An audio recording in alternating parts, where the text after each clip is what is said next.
The expense claims of 8 Conservative MPs are in the spotlight today.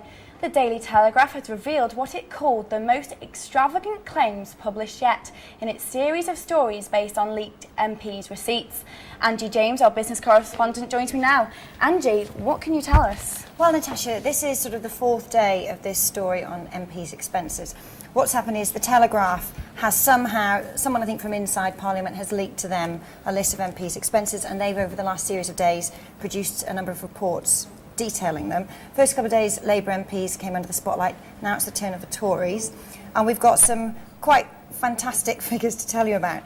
Douglas Hogg MP for Sleaford and North Hykeham. Now, he submitted claims for more than £2,000 to clear, believe it or not, his moat, because of course everybody has a moat these days. £14,500 he's also paid out to have a housekeeper. I mean, if you have a moat, you should have a housekeeper, shouldn't you? Then you've got Conservative MP Stuart Jackson. He's put in a claim for the upkeep of his swimming pool. Must need a swimming pool in London. Yeah, not everyone has a swimming pool, do they? Great weather down there. And then you've even got, this is probably my particular favourite, a senior backbencher has claimed more than £7,000 to clear his garden so he could have a helipad. And even £380 is in there somewhere for some horse manure. But what we are hearing today, and it's just been announced, the Tory leader, David Cameron, he's been outraged at this. He's now said any Tory MP that's found to have broken the rules, and they do have, it seems to be that the rules aren't quite strict enough, but whatever they define the rules to be, they're going to have to pay the money back, so we'll have to see what happens there. So are there any local MPs involved in this?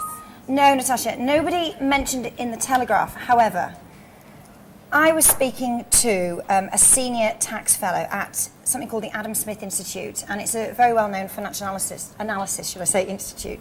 Now, what he's done, he's prepared a league table based on all the figures that have come out over the last couple of days, and it makes quite interesting reading when you talk about local MPs. So we've got Paul Farrelly.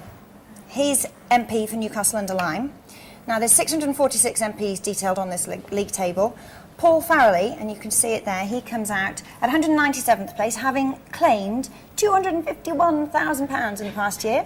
And apparently that's to help him get back and forth between Westminster and his Staffordshire constituency, and to run 2 offices. Must be a pretty nice office. And then Rob Flello, well, he beats him hands down. He comes out with a none too shabby £254,900 worth of expenses in the last year. But I think the interesting figure, I mean, he's 83rd in the list.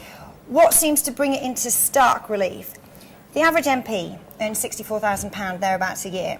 When you factor in what they get in pensions, what you factor in expense claims like over £250,000, all told, Rob Flello would have taken home £327,000 last year. Kind of makes being an MP a bit more attractive, doesn't it? It certainly does, Andy. Thank you very much for that.